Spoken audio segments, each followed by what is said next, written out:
बोलो जयकारा बोल मेरे श्री गुरु महाराज की जय। दयालु श्री परमहंस दयाल जी महाराज की जय। सर्वप्रथम श्री श्री 108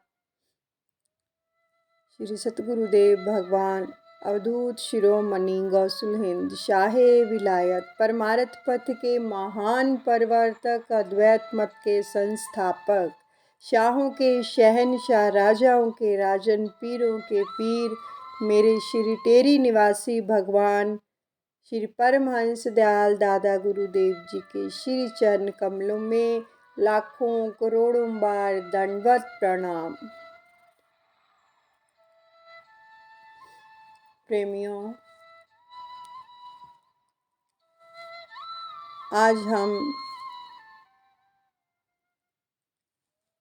श्री परमहंस दयाल जी के आशीर्वाद से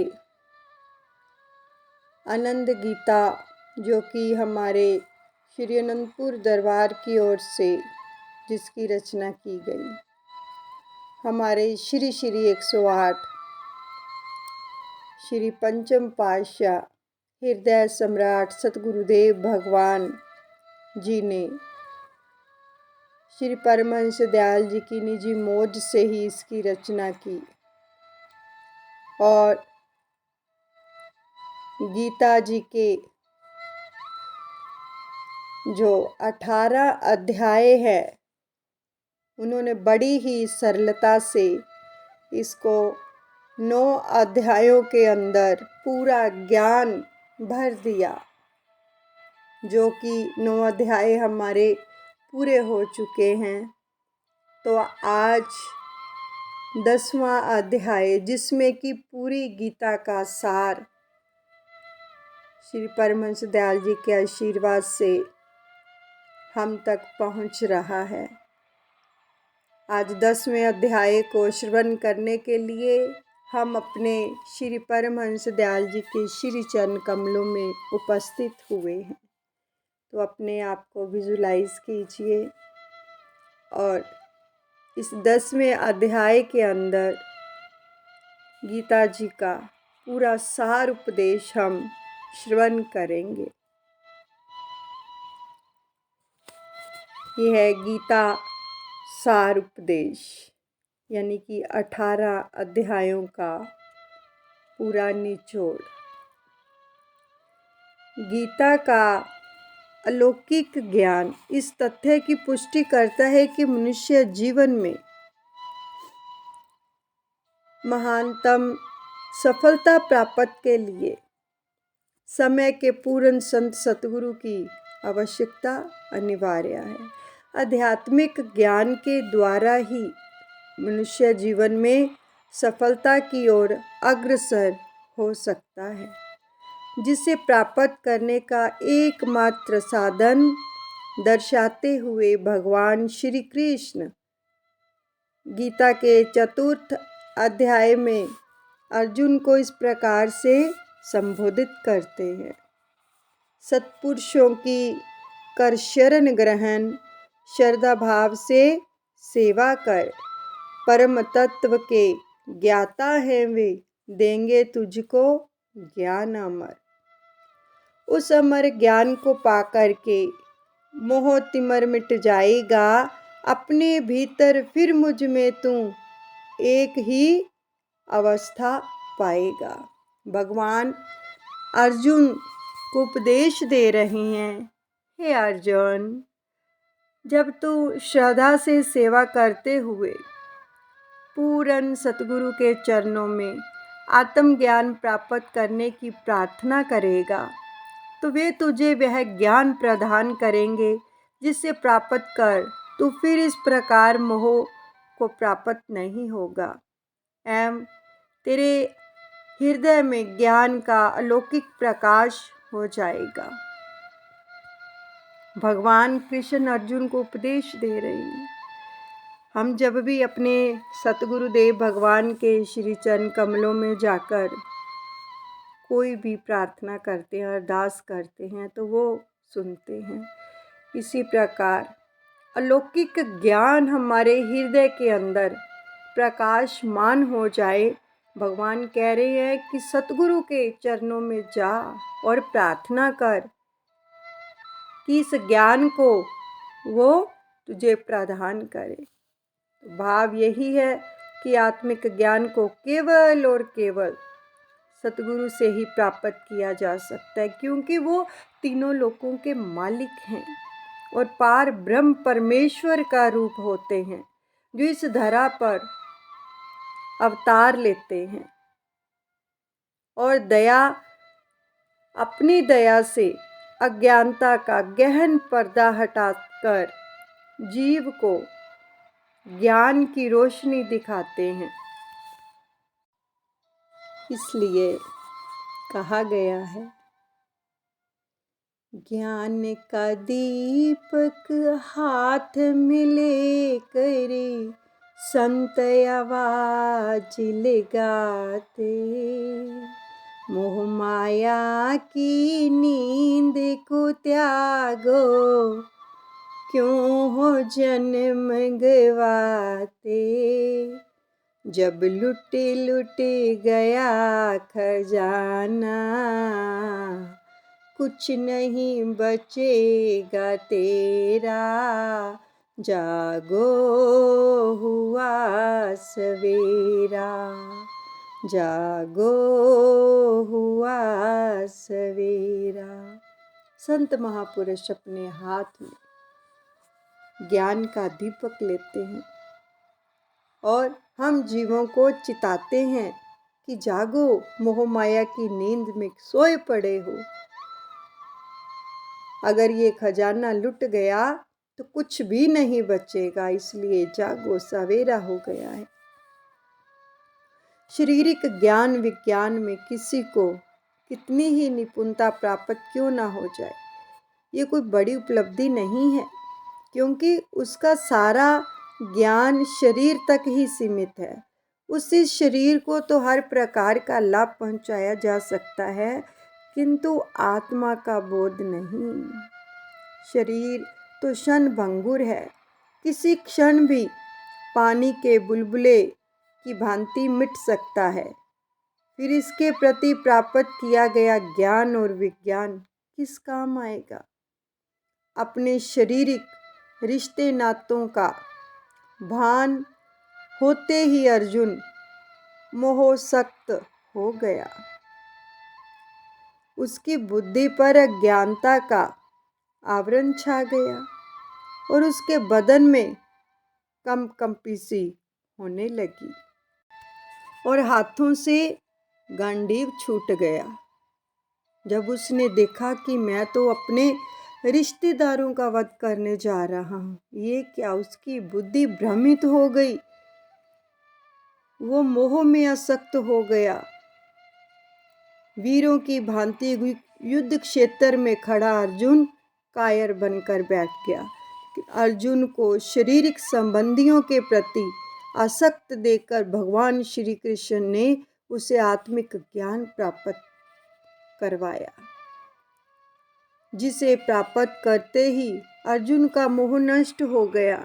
उसमें नव शक्ति एवं नव चेतना का संचार हो गया, नया उत्साह आ गया, अज्ञानता का आवरण हट गया और अर्जुन फिर से वीरों की तरह युद्ध में तत्पर हो गया।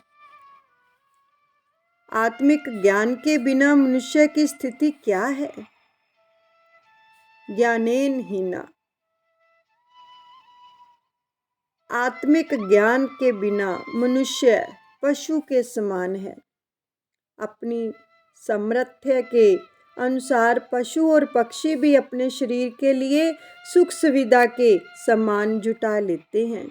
यदि मनुष्य भी जीवन भर शारीरिक सुख ऐश्वर्य की सामग्री ही एकत्रित करने के प्रयत्न में लगा रहा, तो फिर उसकी विशेषता ही क्या है? उसे सर्वश्रेष्ठ होने का क्या लाभ? उसका अमूल्य जीवन व्यर्थ ना चला जाए, महापुरुष फरमाते हैं। और इस अमूल्य जीवन से तो अमूल्य लाभ आत्मिक ज्ञान प्राप्त किया जा सकता है। जिससे जीवन ज्योतिर्मय हो जाता है और बाहर के अंधेरे में भटका हुआ व्यक्ति तो 1 या 2 बार ठोकर खाता है, लेकिन यदि जीव अज्ञानता के अंधेरे में बट गया तो जन्मों जन्मों तक ठोकरें खाता रहता है, फिर छुटकारा नहीं, कोई उपाय ही नहीं है। 84 लाख योनियों का चक्कर गले में पड़ जाता है और जीव जन्म मरण की असहाय पीड़ा को सहता है। और इसी अज्ञानता के महा अंधकार से उभारने के लिए समय समय पर स्वयं श्री प्रभु सत्पुरुषों के रूप में अवतरित होते हैं, क्योंकि भगवान ने अर्जुन को उपदेश दिया है कि मैं युग युग में रूप बदल कर आता हूँ एवं अज्ञानता के अंधेरे में भटके हुए दुखी तथा अशांत जीवों को ज्ञान की अलौकिक ज्योति प्रदान करके सन्मार्ग दर्शाता हूँ। अंधकार से बचने का एकमात्र उपाय प्रकाश कर देना, किंतु हजारों लाखों बुरे बुझे हुए जो दीपक ही क्यों ना हो, उनमें से एक दीपक भी अगर नहीं जलाया जा सकता, लेकिन यदि एक भी दीपक जला हो तो वह हजारों लाखों दीपकों को प्रकाशमान कर सकता है। ठीक इसी प्रकार एक संसारी व्यक्ति दूसरे संसारी व्यक्ति को ज्ञान कदाचित नहीं दे सकता। जो स्वयं अंधकार में भटक रहा हो, ठोकरें खा रहा हो, तो वह दूसरे का मार्गदर्शन लाख प्रयत्न करने पर भी नहीं करा सकता, जबकि सत्पुरुषों का एक वचन ही जीवन को अलौकिक कर देता है। जो संसारिक जीव है वो कैसे करवाएगा? मान लो अंधेरा है और एक के हाथ में बुझा हुआ दीपक है और दूसरे के हाथ में भी है। अगर उस पहले के हाथ में बुझा हुआ दीपक है तो वो दूसरे के दीपक को कैसे रोशन करेगा? क्योंकि उसके पास तो रोशनी है ही नहीं। अगर उसके पास उसका दीपक रोशन हुआ होगा तभी तो वो दूसरे को दिए को रोशन करेगा ना। जब उसके पास रोशनी है ही नहीं तो वो दूसरों को क्या दिखाएगा? तो महापुरुष स्वयं माया से मुक्त होते हैं, संसार में अवतार धारण कर अज्ञान अंधकार में भटके हुए जीवों को सही दिशा प्रदान करके उनके हृदय में ज्ञान की ज्योति जगा देते हैं और उनकी समस्त कार्यवाही तथा उनके जो पवित्र वचन काल माया की सीमा से परे और विशुद्ध होते हैं। सत्संगति मिली चानन भया, अज्ञान अंधेर विनाश, चहु और सुख छा गया, ज्ञान का हुआ प्रकाश। यानी कि सकल विश्व में अज्ञानता का अंधकार छाया हुआ है, जबकि सत्पुरुषों की पावन संगति में उजाला ही उजाला भरा होता है। उनकी निकटता जो कि अत्यंत दुर्लभ है, प्राप्त होते ही जीव में उजाला भर जाता है, रोशनी भर जाती है, जीवन में क्रांति सी आ जाती है। दुख, भटकन, उलझन एवं चिंताओं से भरपूर जीवन जो है सुख, शांति और आनंद पूर्ण बन जाता है। एक नए जीवन की शुरुआत हो जाती है। यदि विचार किया जाए कि जीवन की आधारशिला क्या है, किस प्रकार जीवन का निर्माण होता है, तो हम पाएंगे कि जीवन कर्मों के अनुरूप बनता है और कर्म विचारों के अनुरूप होते हैं। अर्थात मनुष्य के जैसे विचार होंगे वैसे ही उसके कर्म होंगे एवं जैसे कर्म होंगे वैसा ही उसका जीवन होगा। तो इससे यह तथ्य सामने आता है कि मनुष्य के जीवन में उसकी विचारधारा ही अत्यधिक महत्वपूर्ण है। जैसे कि महापुरुष भी वर्णन करते हैं, एक सोच सुख रास है, एक सोच दुख रास, एक सोच बंधन कटे, एक सोच गल फास। यानी कि एक विचारधारा ऐसी है कि जीवन को सुख रूप बना देती है तथा मनुष्य को सभी बंधनों से मुक्त करा देती है, और इसके विपरीत दूसरी विचारधारा जीवन दुख रूप बनकर मनुष्य को अनेकों बंधनों में जकड़ देती है। तो इसलिए जिस वातावरण में और जिस संगति में मनुष्य रहता है उसका पूरा पूरा प्रभाव मनुष्य के विचारों पर पड़ता है। जैसा जैसा वातावरण होगा, जैसी जैसी संगति होगी, वैसे ही मनुष्य की विचारधारा बन जाती है। इसलिए माता पिता अपने बच्चों का कितना ध्यान रखते हैं कि हमारे बच्चे की जो संगति है वो अच्छी होनी चाहिए, क्योंकि संगति का प्रभाव जरूर पड़ता है। और ये जो संगति है और इसके जो अच्छी संगति है उसका अच्छा प्रभाव पड़ेगा, और जो बुरी संगति है तो उसका बुरा प्रभाव पड़ेगा। तो इसलिए जो बुरा प्रभाव पड़ा होता है वो अच्छी संगति में कैसे परिवर्तित होता है, वो सत्संग में आने से। इसलिए कहते हैं जे संगत च आवे प्यारिया, तेनू तेरा मैं काम समझावा। सतगुरु फरमाते हैं जीव को कि अगर तू सत्संग में आएगा तो तुझे तेरा काम समझाया जाएगा। फिर सत्संग में आने से क्या होगा? जिसकी बुरी आदतें होंगी उनको छुटकारा मिलेगा। कैसे? ये भी समझाते हैं। बुरी आदतें सब छूट जाती हैं, जो चल सत्संग में आता है, जो आता है खाली जाता नहीं। हिस्सा भांडे मुताबिक ले जाता है बुरी आदतें। यानी कि हमारी जितनी भी बुरी आदतें हैं वो सत्संग में जाने से छूट जाती हैं। सत्संग का इतना प्रभाव होता है, सत्संग के अंदर इतनी पॉजिटिविटी होती है, इतनी पॉजिटिव ऊर्जा होती है, और वो हमें प्रभावित करती है, जीव के अंतकरण में प्रवाहित हो जाती है, और उसका अंतकरण धीरे धीरे साफ होता चला जाता है जब वो सत्संग में आकर महापुरुषों के वचनों पर मनन करता है, उनका सेवन करता है। जैसे एक असाध्य रोग है और जब डॉक्टर के पास, चिकित्सक के पास जाकर उसका इलाज किया जाता है तो असाध्य से असाध्य रोग से भी मुक्ति मिलती है। इसी प्रकार जो जीव है अगर बुरी आदतों से ग्रस्त हो गया है, उसके दिल के अंदर माया का आवरण चढ़ गया है, तो वो सत्संग में आने से ही दूर होता है। तो महापुरुषों की सत्संगति से ही जीव को आत्मबोध होता है कि मैं क्या हूँ, मेरा कर्तव्य क्या है, ये जीवन किस लिए मिला है, जीवन का लक्ष्य क्या है और उसे कैसे पाया जा सकता है। और सत्पुरुष ही भक्ति परमार्थ है। सत्संग का उपदेश देकर पथ से भूले हुए, रास्ते से भूले हुए जीवों को मोह निद्रा से जगाते हैं और उनके हृदय में ज्ञान से उनके हृदय को प्रकाशमान कर देते हैं। गीता का आरंभ ही शरणागति से होता है।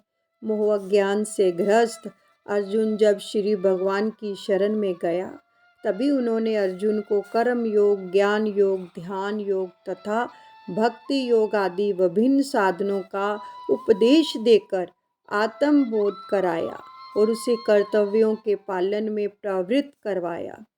संपूर्ण ज्ञान का वर्णन कर अंत में एक ही श्लोक में पूरी गीता का सार भर दिया।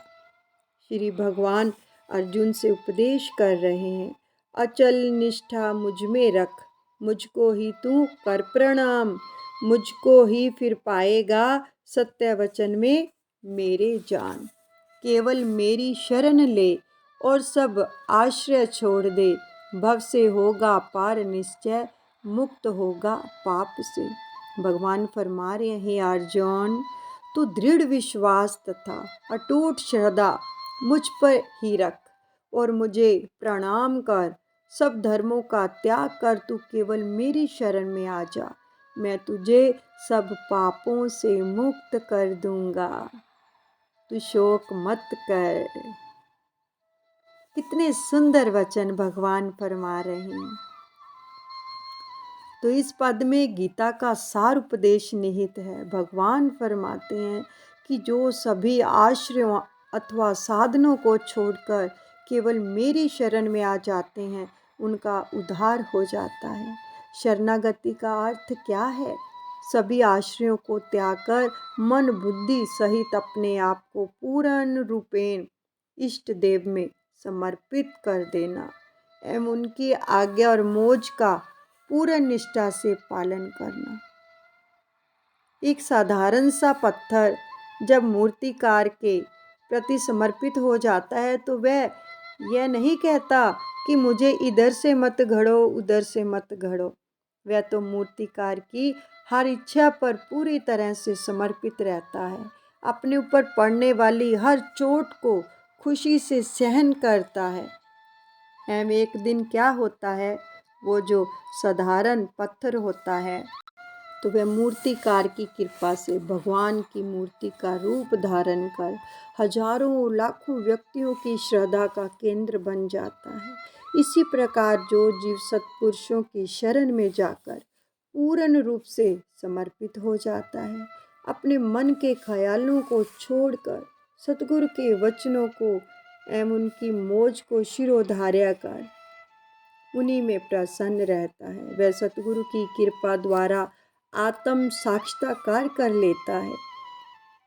तो इसी भाव को भगवान श्री कृष्ण ने स्पष्ट किया है।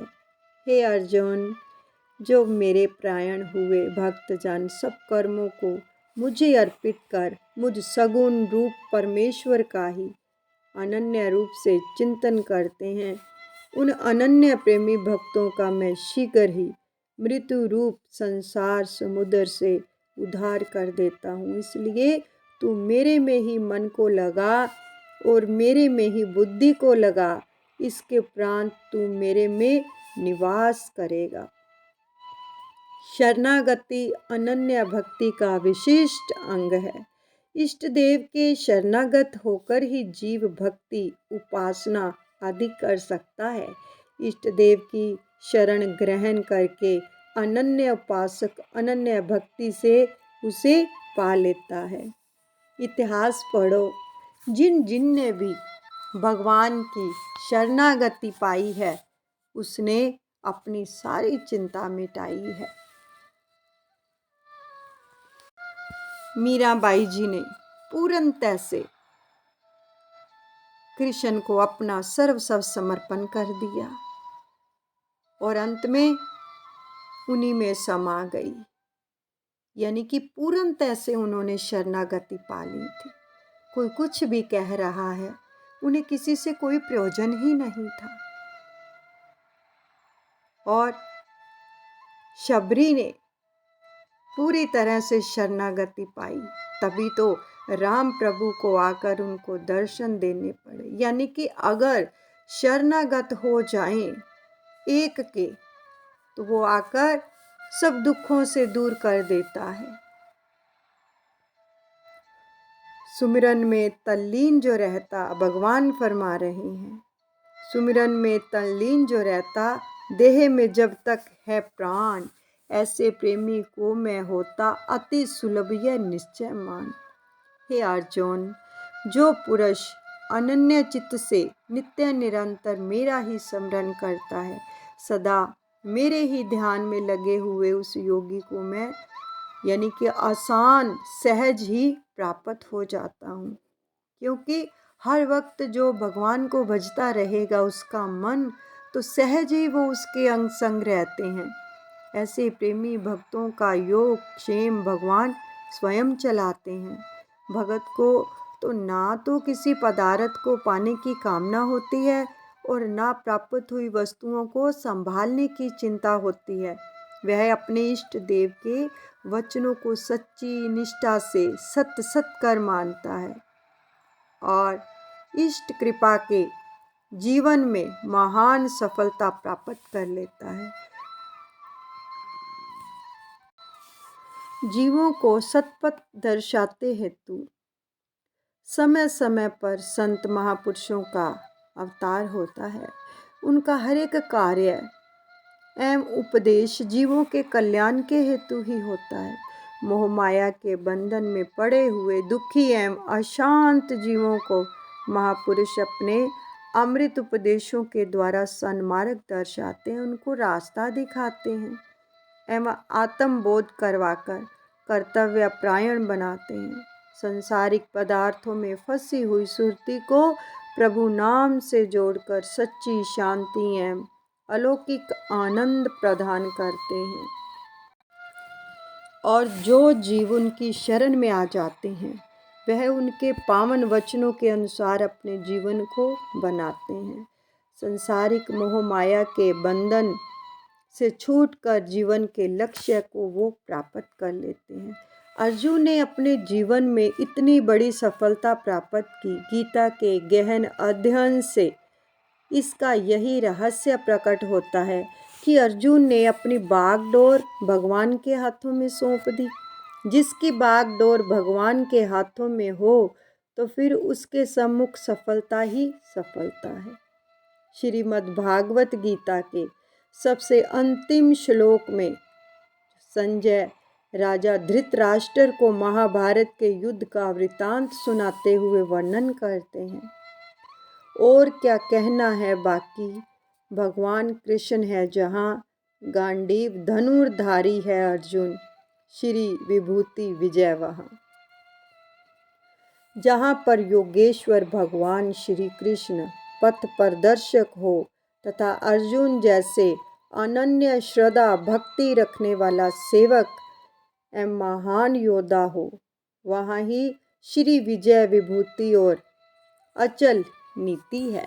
इसी प्रकार जो परम सौभाग्यशाली जीव समय के संत सतगुरु की चरण शरण ग्रहण करके अपने जीवन की बागडोर सतगुरु को सौंप देते हैं एवं उनके पावन उपदेशों तथा पवित्र वचनों के अनुसार अपने जीवन को चलाते हैं, वे अनन्य भगत सतगुरु की कृपा से इस संसार सागर को सहज ही पार कर लेते हैं।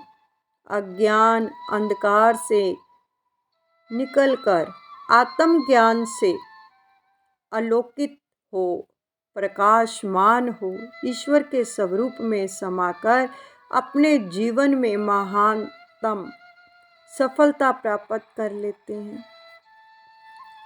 यही गीता का सार उपदेश है जो भगवान श्री कृष्ण ने अर्जुन को दिया और इस समय कलयुग के अंदर हमारे संत सतगुरु हमको दे रहे हैं। तो इसी प्रकार भगवान श्री कृष्ण ने अर्जुन को उपदेश दिया कि अगर मेरी प्राप्ति चाहता है, सब कर्मों को छोड़, धर्मों को छोड़, मेरे अर्पण कर दे सब कुछ, और केवल प्रेम ही है जिससे मैं प्राप्त हो सकता हूँ। वो प्रेम किसके पास था? गोपियों के पास। हर वक्त भगवान के प्रेम में लीन रहती थी और किसी न किसी को अपना संदेश देती रहती थी कृष्ण के लिए। और एक बार उद्धव को संदेश देती हैं गोपियाँ, क्या? उधो आखी मेरे सांवरे नु जा, नैना मेरे आनू दे जा सुख वे, मैनू शाम दे मिलने दा चा, नैना मेरे अनु तेजा सुख वे। उठ के सवेरे ते कन्हैया दूध रीड़े का, कन्हैया दूध रीड़े का। तेरे पीछे खा दिया मैं, कर दिया चिड़का, कर दिया चिड़का। वे शम्मा कुछ ता तरस मेरा खा। नैना मेरे अनु तेजा सुख वे। उदो आखी मेरे सामरे नु जा। नैना मेरे अनु तेजा सुख वे। तो ये है गोपियों का प्रेम। हर वक्त अपने प्रियतम को याद करना, उनकी याद में ही तल्लीन रहना। अगर कोई मिल जाए तो उसको संदेश भी अपने प्रीतम से मिलने का ही देना। उद्धव को क्या संदेश दे रही हैं? उदो आखी मेरे सांवरे नु जा, कि नैना मेरे अनु दे जा सुख वे। ये आंखें हैं जो, उनको सुख दे जा, अपना दीदार करवा जा, ताकि मेरी इन अखियों को तेरा दीदार करके सुख मिले। ऐसा प्रेम होना चाहिए अपने सतगुरु के लिए भी। हमें गीता में बहुत कुछ मिलता है, कर्म कैसे करने हैं और हमारा कर्तव्य क्या है। हमें प्रेम करना है। कितना ज्ञान मिलता है हमें गीता के उपदेश से, जो भगवान श्री कृष्ण ने अर्जुन को दिया। प्रेम तो भगवान श्री कृष्ण ने गीता में बताया है कि सबसे ऊंची वस्तु है, सबसे ऊंची। प्रेम से ही उसको पाया जा सकता है। इसके सिवा और कोई ऐसी चीज़ नहीं है जिससे भगवान रीझ जाएं। क्योंकि देखो, प्रेम के वश में होते ही भगवान भूल जाते हैं कि प्रेमी जो है उसके साथ कैसा व्यवहार कर रहे हैं। विदुर जी के घर गए तो विदुरानी थी जो, जब भगवान को भोग लगाने लगी,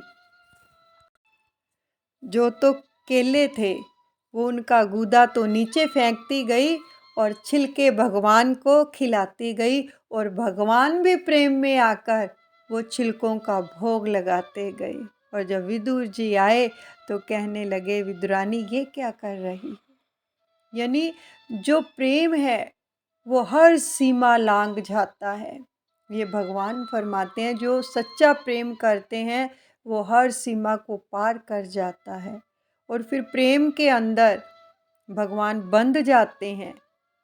जिस प्रकार प्रेम के अंदर, गोपियों के प्रेम के अंदर बंध जाते थे, फिर गोपियाँ जैसे कहती थी कि अब ठुमका लगाओ, अब नाच के दिखाओ, तो भगवान वैसा ही करते थे। प्रेम इतनी पवित्र वस्तु है। और जिन्होंने प्रेम किया है, इतिहास भरे पड़े हैं, उन्होंने ही भगवान को पाया है। और फिर जब एक बार भगवान श्री कृष्ण ने अपने प्रिय सखा उद्धव को गोपियों के पास भेजा, उनको समझाने के लिए कि ज्ञान देकर आओ। और जब उद्धव ये ज्ञान लेकर गोपियों के पास गए तो गोपियों ने उनसे क्या कहा, ज्ञान को तो सुना ही नहीं और उनकी बातों का जवाब कैसे दिया। तो जब उद्धव ज्ञान की गंगा बहाने लगे, जो भगवान श्री कृष्ण की ओर से लेकर आए थे, तो गोपियों ने क्या जवाब दिया प्रेम में आकर,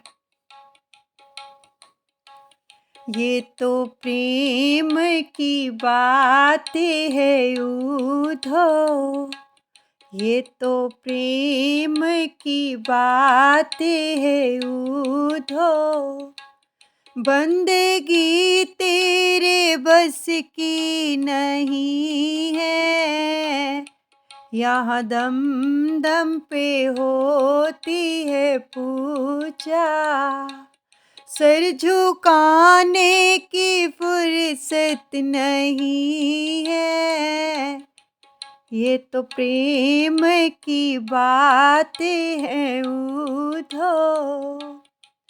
समझा रही हैं गोपियाँ उद्धव को कि हमें तेरा ज्ञान नहीं चाहिए, ये तो प्रेम की बात है। फिर कहती हैं, जिसके दिल में बसे श्याम प्यारे, जिसके दिल में बसे श्याम प्यारे, वो तो होते हैं जग से ही न्यारे,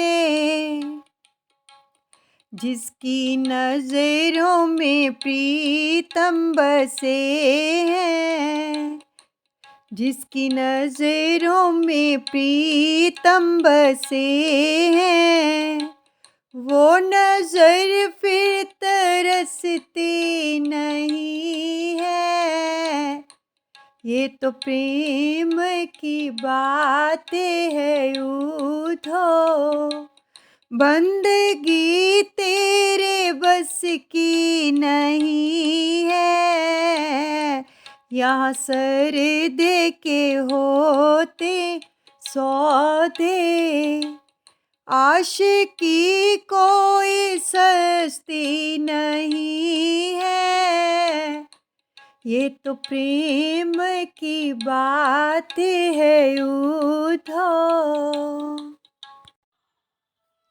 तो किस प्रकार से उन्होंने उद्धव को भी वापस भेज दिया, ये है प्रेम।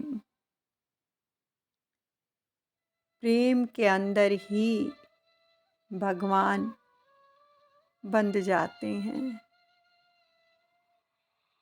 और फिर अपने प्रेमी की हर बात को मानते हैं। लेकिन ये प्रेम उत्पन्न कैसे होता है, ये भी भगवान ने समझाया है कि प्रेम कैसे पैदा होता है। जब ये दिल हर वासना से, हर इच्छा से खाली कर देंगे, भगवान कृष्ण अपनी वाणी में फरमाते हैं कि जैसे ये बांसुरी है, अंदर से खाली है बिल्कुल, और जब इसके ऊपर राग को छेड़ा जाता है तो हर तार तार से ये राग उत्पन्न होता है इसको बजाने पर, तब प्रेम पैदा होता है क्योंकि ये अंदर से खाली है।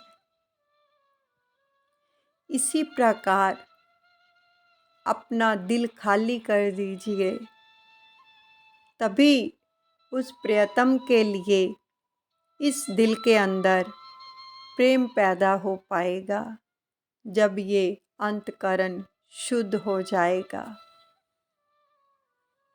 तो प्रेम सबसे ऊंची वस्तु है जिससे उस परम पिता परमात्मा का सानिध्य पाया जा सकता है। सतगुरु भी ऐसे ही अपने प्रेमियों के प्रेम में बंध जाते हैं। जब हम श्री दर्शन करने के लिए अपने सतगुरुदेव भगवान के श्री चरणों में जाते हैं, श्री अनंतपुर धाम, किस प्रकार से अपने प्रेमियों के साथ लीला कर रहे होते हैं। कभी उनको नचाते हैं, हंसाते हैं, प्रसाद की बरसात करते हैं, कितनी लीलाएं करते हैं। तो ये क्या है? ये प्रेम है। प्रेम बहुत ही पवित्र वस्तु है और सबसे ऊंची वस्तु है। श्री ग्रंथ जी को भी पढ़ो, सुनो और मनन करो। जिन्होंने भी पाया है, प्रेम से ही पाया है।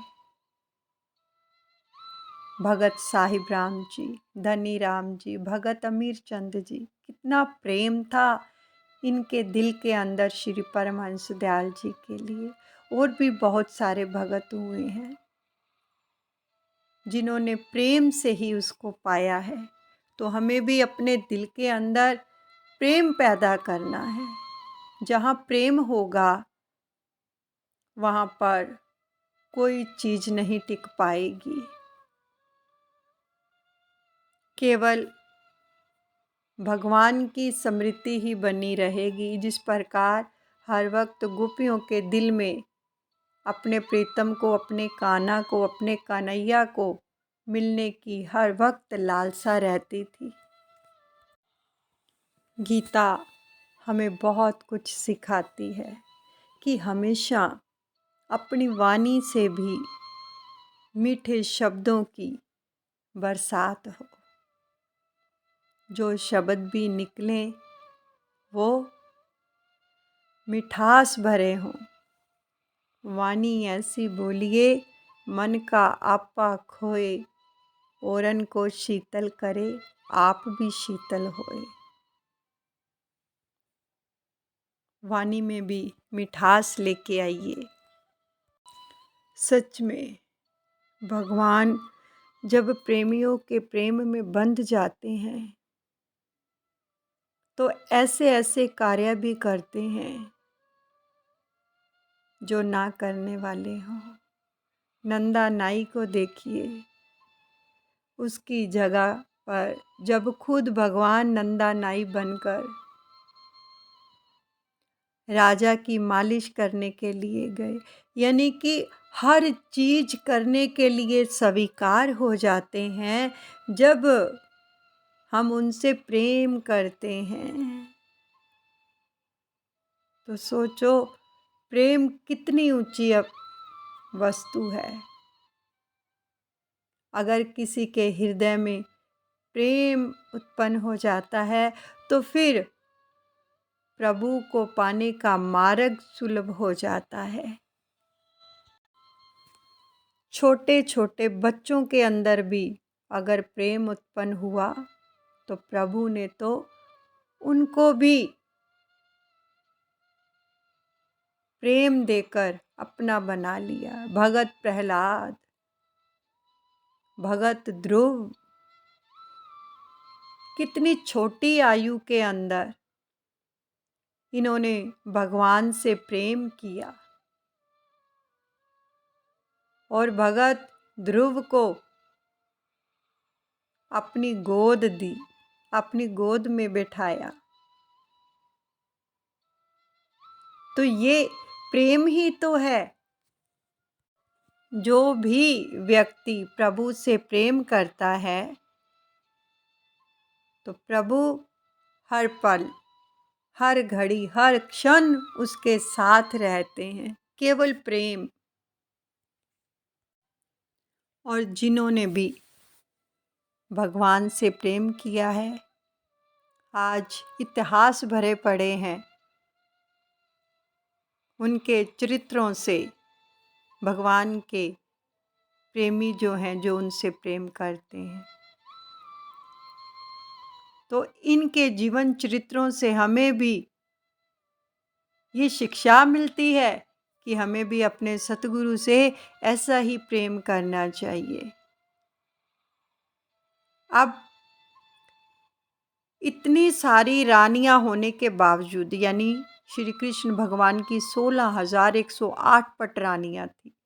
इतनी पटरानियां होने के बावजूद भी श्री राधा जी को ही प्रभु ने संग में क्यों रखा? क्योंकि उनका प्रेम ही इतना था। और ये प्रेम का प्रसंग आज आप तक पहुंचाया जाता है कि कैसा प्रेम किया राधा जी ने। कान्हा के साथ जो आज हर जगह सबसे पहले राधा जी का नाम लिया जाता है, राधे कृष्णा। एक बार क्या हुआ, नारद मुनि जी विचरण करते हुए भगवान की नगरी में पहुँचे तो भगवान लेटे हुए थे। तो नारद ने पूछा कि भगवान क्या बात है। तो भगवान ने फरमाया कि आज हमारे उदर में एक शूल सा उठ रहा है, यानी कि पेट में दर्द हो रहा है। तो नारद जी ने पूछा, भगवान इसका क्या उपाय है। तो भगवान ने फरमाया, नारद इसका केवल एक ही उपाय है। मुझे किसी भी वैद्य की औषधि से इस शूल से त्रास नहीं मिल सकता, केवल एक ही उपाय है। तो नारद जी ने कहा, भगवान बताइए ना। तो भगवान ने फरमाया कि कोई भी रानी अगर अपने चरणों की धूल मुझे दे दे और उसे मैं धारण कर लूं और उसे मुख में भी धारण कर लूं तो मेरा ये दर्द समाप्त हो जाएगा। तो जब नारद जी ने सभी रानियों को बोला कि भगवान के उदर में बहुत ही शूल है, तो उन्होंने पूछा, इसका निवारण क्या हम वैद्य को बुला कर लाती हैं। तो नारद जी ने कहा, वैद्य की ज़रूरत नहीं है, इनके वैद्य आप ही हो। उन्होंने कहा, कैसे। तो उन्होंने भगवान के वचन उन तक पहुँचाए कि कोई भी रानी अपने चरणों की जो रज है वो भगवान को दे दे, वो धारण करेंगे तो उनके उदर का शूल मिट जाएगा, उनके पेट का दर्द समाप्त हो जाएगा। लेकिन कोई भी रानी यह करने के लिए तैयार नहीं हुई, लेकिन सब इधर उधर भागने लगी कि कोई कोई औषधि लेके आए, कोई कोई औषधि लेके आए। उन्होंने कहा, अगर हम ऐसा करेंगी तो हम तो अगर अपने पति को अपने पैरों की रज, अपने चरणों की रज दे देंगी, हमें तो नरक में जाना पड़ेगा, इसलिए हम ऐसा नहीं कर सकती। तो नारद मुनि चले गए गोपियों के पास और जाकर जब सारा वृत्तांत सुनाया, उन्होंने पूछा, क्या हाल है हमारे कान्हा का, हमारे प्रियतम का। तो जब नारद जी ने जाकर ये सारा वृत्तांत सुनाया कि उनके तो उदर में बहुत शूल उठा हुआ है, तो गोपियाँ झट से बोल उठी कि इसका निवारण कैसे होगा, हमें बताएं। तो जब नारद मुनि उनको बता रहे थे, इतने में राधा भी आ गई। और जब राधा जी ने सुना कि मेरे प्रियतम के उदर में शूल है, पेट में दर्द है, तो उसका निवारण ऐसे होगा जो खुद भगवान ने फरमाया है कि ये तभी ठीक होगा जब कोई भी रानी अपने चरणों की रज मुझे दे दे और उसे मैं धारण कर लूं। तो गोपियों ने और राधा ने 1 मिनट नहीं लगाया, राधा जी ने तुरंत अपने चरणों की रज भगवान के लिए नारद मुनि के हाथ भेज दी। और जैसे ही नारद मुनि भगवान श्री कृष्ण के समक्ष पहुँचे तो भगवान ने कहा कि क्या हुआ। तो नारद जी नतमस्तक हो गए, आँखों से अश्रु धारा बहने लगी और सारा वृत्तांत सुनाया कि किस प्रकार से गोपियाँ और राधा जी आपसे प्रेम करती हैं राधा जी ने तुरंत 1 मिनट नहीं लगाया और अपने चरणों की रज भेजी है।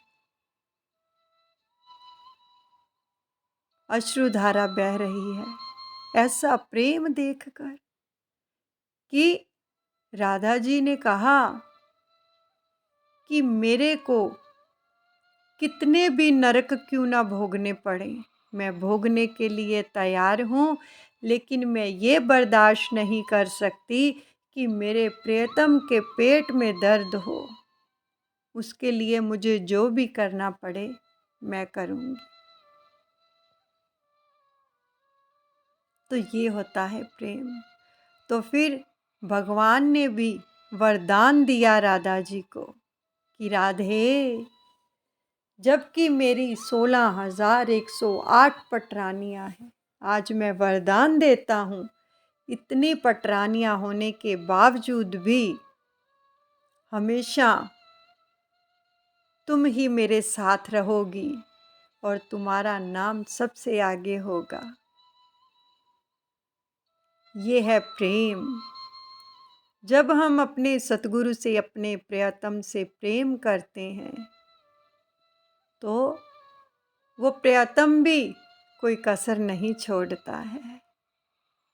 प्रेम में वो भी अपना सर्व सब लुटा देते हैं, सर्व सब लुटा देते हैं।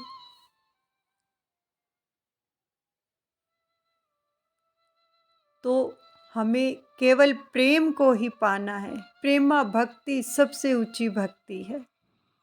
इसलिए आज राधे कृष्णा होती है।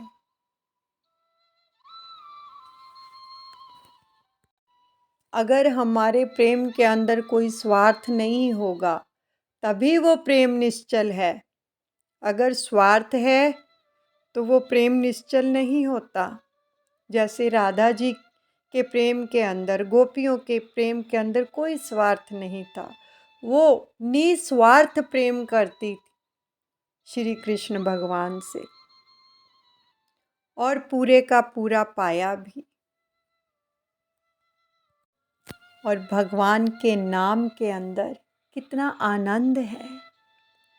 युग युग में भगवान ने अवतार धारण किया, हर युग के अंदर एक नया नाम दिया। जब भी भगत लोग श्रद्धा से, विश्वास से, प्रेम से उनके नामों का उच्चारण करते हैं तो मन को शांति मिलती है, आत्मा आनंदित हो जाती है, प्रेम से भर जाती है, रोम रोम पुलकित हो जाता है। कितने प्यारे नाम हैं भगवान के कि जैसे श्री कृष्ण गोविंद हरे मुरारे, हे नाथ नारायण वासुदेवा।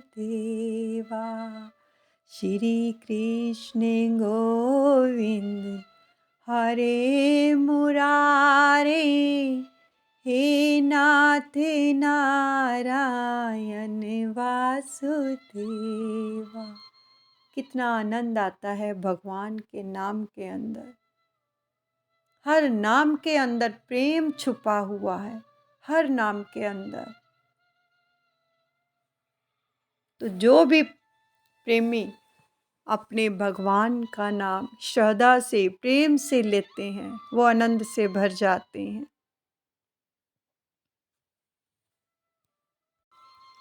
और भगवान फरमाते हैं कि हमेशा अच्छे कर्म करो। कर्म ही हमें बांधते हैं, कर्मों के कारण ही हमें ये दुख और सुख मिलते हैं। अब देखो गीता जी के अंदर हमें कितना कुछ भगवान ने दिया है अगर हम ग्रहण करें तो, और उससे कितना कुछ मिलता है। और हमारे सतगुरुदेव भगवान जी ने कितना उपकार किया हमारे ऊपर कि ये जो ज्ञान हम तक पहुंचाया, हम जीवों के उद्धार के लिए, कल्याण के लिए। इसलिए हमें अच्छे कर्म करने चाहिए। हमेशा अपने कर्मों की ओर ध्यान दिया करो। देखो, अगर भक्ति भी करते हैं ना, जब तक हमारे कर्म अच्छे नहीं होंगे तो भक्ति भी क्या होगा, वो क्षीण हो जाती है। क्योंकि हमारा बर्तन अच्छा नहीं है, हमारा अंतकरण शुद्ध नहीं है, तो हम उस चीज़ को कैसे प्राप्त करेंगे? पहले हमें पात्र बनना पड़ता है, अपना दिल, अपना अंतकरण साफ करना पड़ता है। अब हर कर्म का फल कैसे मिलता है, ये भी हमें सुदामा जी के चरित्र से पता लगता है। भगवान ने फरमाया कि जैसे दोनों इकट्ठे गुरुकुल में पढ़ा करते थे, भगवान श्री कृष्ण और सुदामा जी, और जब उनकी माता ने सुदामा को तंदल दिए थे श्री कृष्ण जी के लिए भी, क्योंकि वो उनका बहुत ही प्रिय सखा थे, दोनों का प्रेम बहुत था, मित्रता बहुत गहरी थी। और इससे हमें ये भी प्रेरणा मिलती है कि मित्र का साथ कभी नहीं छोड़ना चाहिए। ये भगवान कृष्ण ने गीता जी में ही ये सारे उपदेश हमें मिलते हैं। कर्मों के ऊपर आधारित है गीता। तो जब उन्होंने कृष्ण जी का हिस्सा भी खा लिया, उनको नहीं दिया, तो वो क्या था, जब हम किसी का हिस्सा हड़प लेते हैं तो उसका भी हमें भोग भोगना पड़ता है, कर्म भोगने पड़ते हैं कि उनको दरिद्रता मिली। अगर हम किसी का हिस्सा छीन लेते हैं, सांसारिक तौर पर, सांसारिक दृष्टि में देखा जाए तो कोई भाई भाई का हिस्सा छीन लेता है, या कैसे किसी भी प्रकार से अगर हम किसी का हिस्सा खा लेते हैं, छीन लेते हैं, तो उससे हमें दरिद्रता भोगनी पड़ती है, जो वो सामने प्रत्यक्ष प्रमाण है इस इतिहास के अंदर। तो कितना समय सुदामा को दरिद्रता भोगनी पड़ी। और जब उनकी पत्नी ने उनको श्री कृष्ण जी के पास भेजा, तो श्री कृष्ण जी ने कितना कुछ दे दिया। ये मित्रता का एक प्रमाण दिया है भगवान ने कि मित्र अगर दुविधा में है, परेशानी में है, तो उसका साथ देना चाहिए। किस प्रकार से भगवान ने सब कुछ देने के लिए वो तैयार हो गए, दोनों लोग दे दिए। और जब तीसरी बार भोग लगाने लगे उन चावलों का, तो रुक्मणी ने हाथ पकड़ लिया कि अपने लिए भी कुछ रख लो। यानी अगर कोई प्रेम करता है तो भगवान तो अपना सर्व सभी प्रदान कर देते हैं, उस पर न्यौछावर हो जाते हैं। किस प्रकार से मित्रता का प्रमाण दिया है भगवान ने। तो हम क्या करते हैं, हमारा मित्र कोई परेशानी में हो, छोड़ ही देते हैं। ये सब चीज़ें हमें सिखाती हैं प्रेम करना। अगर प्रेम करेंगे तो वो प्रियतम मिलेगा। प्रेम के अंदर भगवान की छवि है, इसलिए सबसे प्रेम करो। कितना कुछ दे रही है हमें गीता कि हमें मित्रता कैसे निभानी चाहिए, प्रेम कैसा होना चाहिए, व्यवहार कैसा होना चाहिए, हमारे कर्म कैसे होने चाहिए, हमारा कर्तव्य क्या है। यानी कि सब कुछ हमें गीता जी के अंदर मिलता है। अगर हम एक एक बात को सेवन करें, मनन करें, तो आज गीता जी का सार हमारे श्री परमहंस दयाल जी के आशीर्वाद से, भगवान श्री कृष्ण की कृपा से हम सब तक पहुंचा। तो आज गीता जी के सभी अध्याय 18 के 18 अध्याय जिनका सार सब तक पहुंचाया गया श्री परमहंस दयाल जी के आशीर्वाद से, इन्हीं पर मनन करें और इनका सेवन करते हुए अपने जीवन को उज्जवल करें। और अगर मन के अंदर कोई भी संशय भाव है, भगवान कृष्ण ने ये भी अर्जुन को फरमाया कि उसको अपने प्रभु के चरणों में रख देना चाहिए। उसके निवारण के लिए उनसे बात करनी चाहिए किसी के दिल के अंदर भी कोई संशय उत्पन्न हो जाता है, उसका निवारण कर लेना चाहिए। नहीं तो क्या होता है, वो संशय बढ़ता जाता है और इंसान भक्ति पथ से गिर जाता है, अग्रसर नहीं हो पाता, उठ नहीं पाता। इसलिए हमें बहुत कुछ सिखाती है गीता जी। तो इसी प्रकार हमें प्रेम करते हुए, अपने दिल के अंदर प्रेम भरते हुए, अंतकरण को शुद्ध करते हुए हमें सतगुरु के प्रेम को पाना है। यही है गीता का सार। प्रेम बांटते चलो, प्रेम बांटते चलो और पाते जाओगे सहस्र गुना उस प्रेम को। प्रेम ही प्रेम, केवल बांटते जाओ। जो सतगुरु भी बांटते हैं अपने प्रेमियों के लिए, कितना प्रेम करते हैं, कितनी दया करते हैं। ऐसे ही हमें भी इस संसार को प्रेम बांटना है और उसके प्रेम को पाना है सतगुरु के। I love you, I like you, I respect you. Shri Paramhans Dayal ji bless you, bless you, bless you all. Gurmukh bless you. बोलो जयकारा, बोल मेरे श्री गुरु महाराज की जय। श्री परमहंस दयाल जी भगवान की जय। मेरे दादा गुरुदेव आप सबका मंगल करें। बोलिए श्री कृष्ण भगवान की जय। लाडली लाल की जय।